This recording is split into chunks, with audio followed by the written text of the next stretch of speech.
Muito bem, meus caros, muito bem. Uma boa tarde para vocês.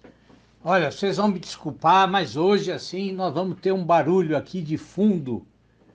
Tem alguém em alguma dimensão muito próxima, né, com uma britadeira, assim, desde cedo, sabe? Tem sido, assim, a minha música de fundo para trabalhar hoje. Mas olha, eu espero que vocês tenham aí tido uma ótima noite de sono, né? E quem sabe vocês aí não começaram a ler um pouquinho do Shakespeare, não é mesmo? Ontem eu falava com vocês a respeito do prefácio, né, que o Dr. Samuel Johnson escreveu para a edição das obras do Shakespeare que ele revisou e preparou, né?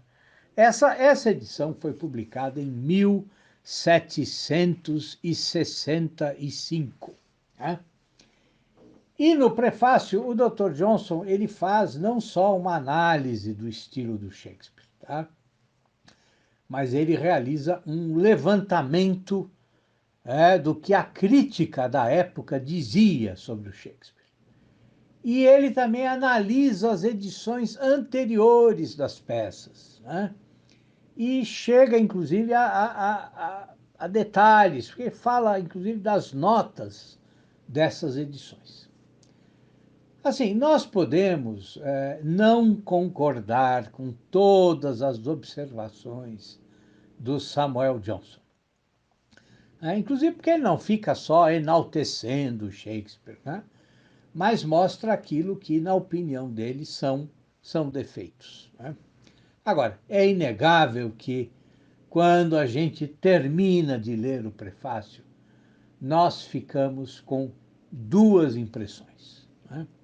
Quer dizer, primeiro, como disse o T.S. Eliot, nós percebemos que o Dr. Johnson, com o seu texto que é lá do século XVIII, né, com esse texto escrito de maneira aí apaixonada, sincera, como ele permite que a gente escape das limitações da nossa época.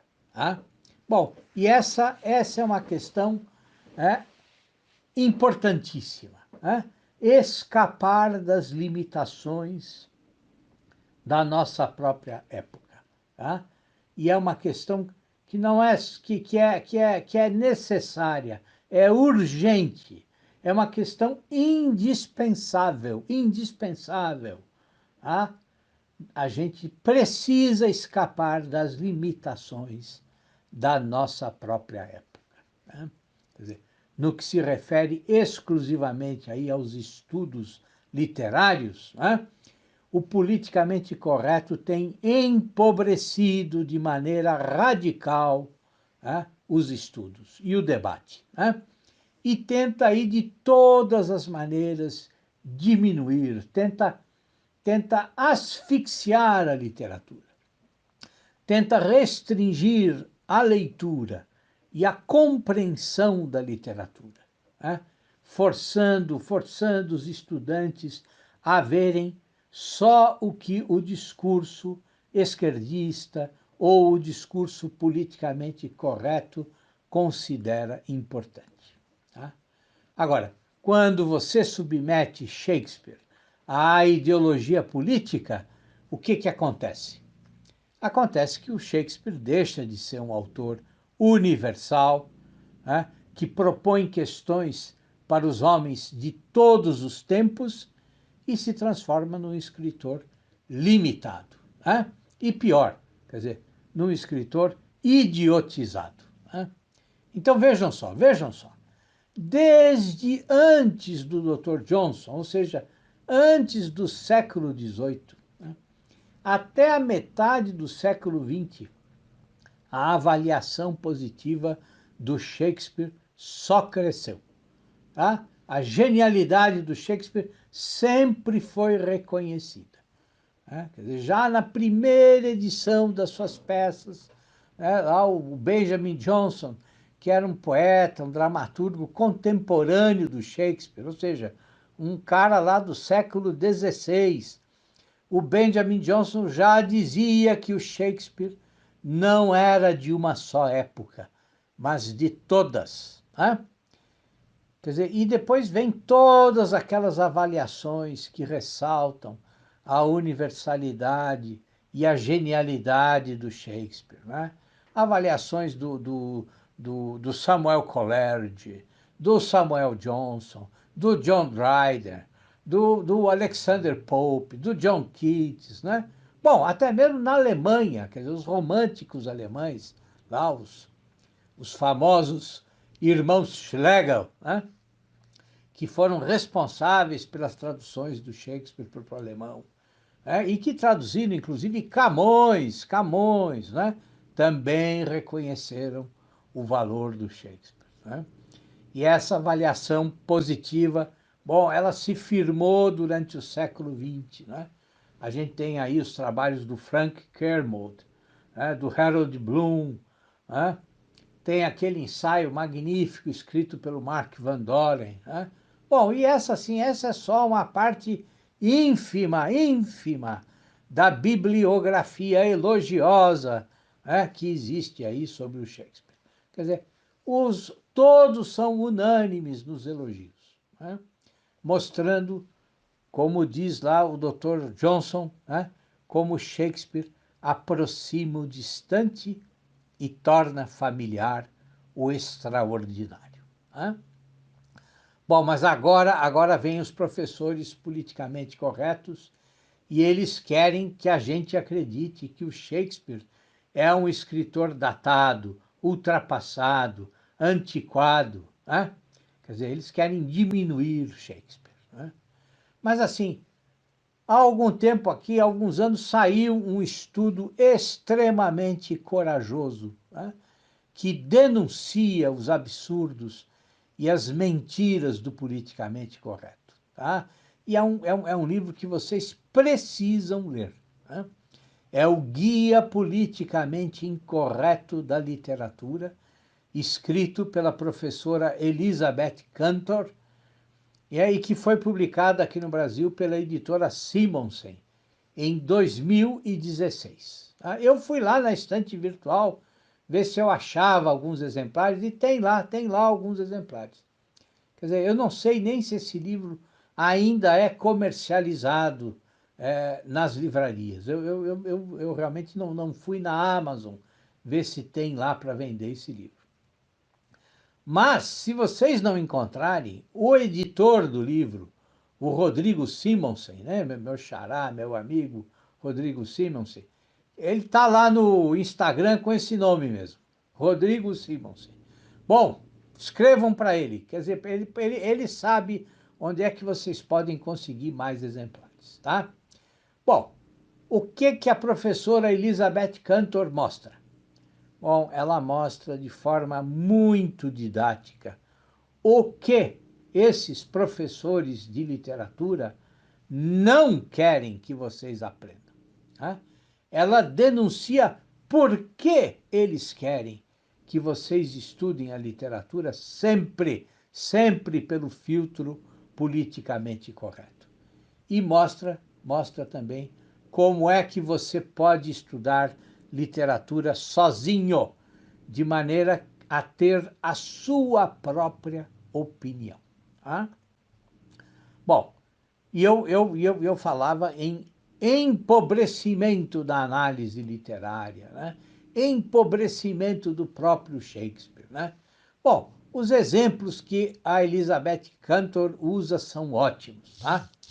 Então, ela mostra como aí, para esses professores de esquerda, né, a tempestade do Shakespeare, bom, a tempestade só serve para mostrar o que foi o colonialismo europeu, né? Aí eles vão lá analisar o Mercador de Veneza e o que eles dizem? Ah, essa pecinha do Shakespeare, bom, ela só serve para confirmar o antissemitismo cristão, né? E também para provar os crimes do capitalismo, né? Bom, aí eles pegam Otelo, né? Otelo. E o que eles enxergam? Ah, não, Otelo só serve para estudar as relações raciais na Europa moderna, né? Aí eles vão ler Macbeth. E o que que eles dizem? Ah, essa parte, essa peça é parte de uma conspiração para domesticar as mulheres. É uma loucura, né? Aí eles vão ler lá o Conto de Inverno, né? E o que que eles querem que você veja? Ah, não. No Conto de Inverno do Shakespeare estão lá, os elos perdidos da história do lesbianismo, né? Olha, é uma verdadeira insanidade, é uma insanidade, né? Mas a professora Elizabeth Cantor é corajosa, é muito lúcida, tá? O livro é excelente e ela vai além, ela mostra o que está em jogo nessa compreensão aí reducionista, nessa compreensão limitadora e empobrecedora do Shakespeare, né? Então ela vai lá com uma didática incrível, né? E vai mostrando como a esquerda quer destruir a própria noção de natureza humana, né? E ela faz então uma longa análise de algumas peças do Shakespeare, desconstruindo muito bem essas análises superficiais que imperam hoje nas universidades. Eu não digo em todas, não digo em todas. Bom, e o livro da professora Cantor é muito mais, tá? Ele trata de toda a literatura inglesa, da literatura antiga até o século XX, e tem um capítulo dedicado à literatura norte-americana, né? Mas não é só isso, né? Eu diria, sem medo de errar, né? Eu digo, sem medo de errar, que a base teórica que ela usa serve perfeitamente a todos os estudos literários, tá?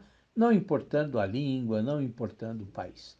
Ou seja, se você é estudante de literatura brasileira ou de literatura portuguesa e quer ter argumentos para não só se contrapor ao politicamente correto, né, mas também retomar o que é realmente essencial nos estudos literários.